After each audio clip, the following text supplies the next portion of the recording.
We made a visit to Terminal 3 because we're looking at, titingnan natin yung proseso para mapabilis at mapaganda ang karanasan ng mga dumadaan dito sa NAIA 3 at sa buong NAIA complex.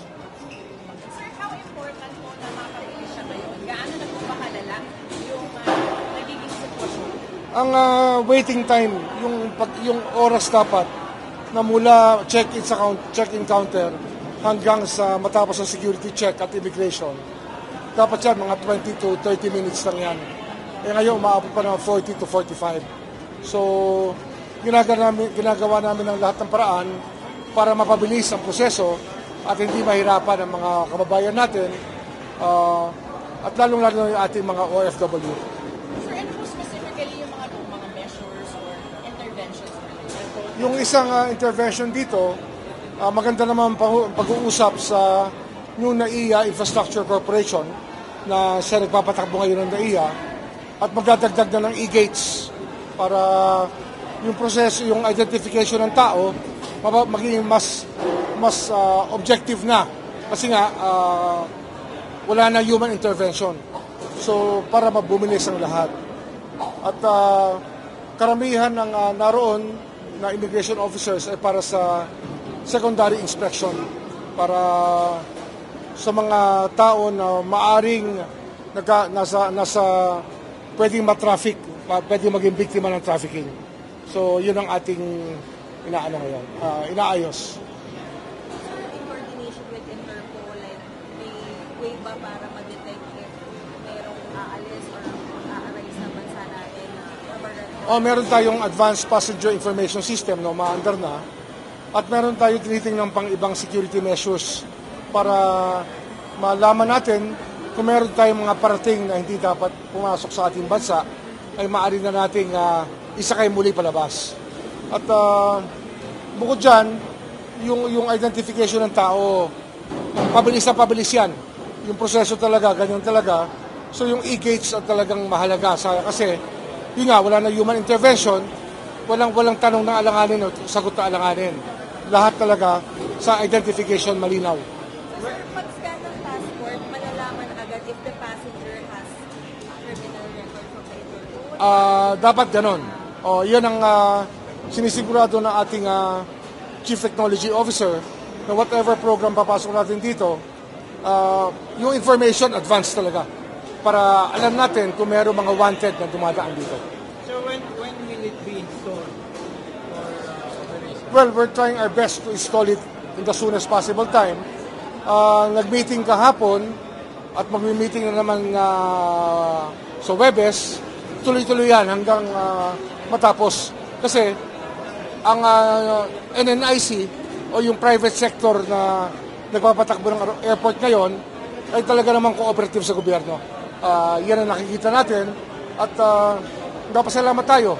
Yung pangangailangan, pinakikinggan nila at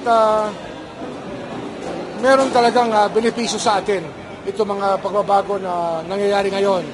Itong OFW area na to, itong counters na to, itong OFW, there will be 15 counters dedicated to OFWs para mas maganda experience nila at dito yung mga specialist ng OWA at ng DSWD kung may trafficking na nangyayari. Topic, pasensya ko.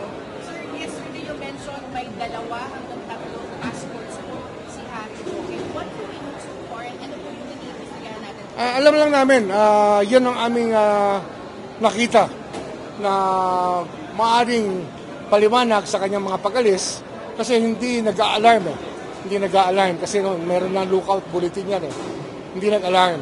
Pero ang daan niya kasi via Tawi-Tawi. Ang daan niya kasi via Tawi-Tawi. Nag-backdoor siya. But sir, we have no info what kind of passport? Other passport? Local passport. Philippine passport? Philippine passports. Meron siya. 2 or 3 of them. Kaya aalamin pa natin. Sir, yung klase na Philippine passport? Para at least 2 of them. At least 2 Philippine passports. Sir, ibang pangalan ba yun? Hindi, siya pa rin. Kaya lang, dapat niya isa lang yan Dapat niya isa lang yan. Sir, bawal yun? Bawal yun. Dapat isa lang. Sir, si Senator Bato sila si taga with statements against former President Duterte. Do you have any information on that? Hindi, ang ICC, nagtatrabaho yan on their own eh. Hanggang ngayon, wala pa rin akong contact sa ICC. Pero possible ba, sir, yung sinasabi ni Senator De La Rosa Na? tatakutin, tinitreten yung mga dating taga-PNP officials to say anything against former Hindi naman. I don't think threats work. It's more of an appeal to the sense of propriety, a sense of nationalism, and humanitarian spirit. Yun ang hinahanap natin. Sir, balikan ko lang, sorry Harry Roque, yung dalawang passport na yun, yung regular passport? Parehong regular passport. Di bali sana, kung official pa rin siya, meron siyang diplomatic, tsaka meron siyang regular. Ang alam namin, meron siyang dalawang regular. At least, dalawa. Same name, sir? Or Same name. Very similar, or maybe a difference in middle initial? baka middle initial o kaya second name niya, hindi natin alam. Sir, ano pong investigation yung Papaano namin yan, papahukay namin yan, papahalukay namin yan. Kasi hindi dapat ginagawa yan. Kasi we are petitioning for the cancellation of his passport or passports. Kasi nga, fugitive from the law na siya. Umalis siya nung meron palang preliminary investigation. Sinagot niya yan nung sa ano pa lang, nasa Abu Dhabi siya.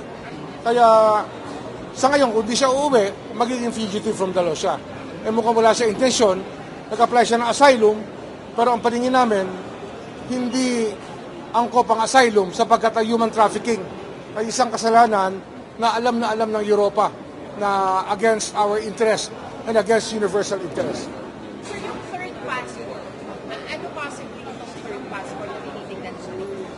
Third, Yung third passport, sir, na tinitignan ninyo, yesterday you mentioned 2 to 3. wala, same. Baka iba yung middle name, iba yung...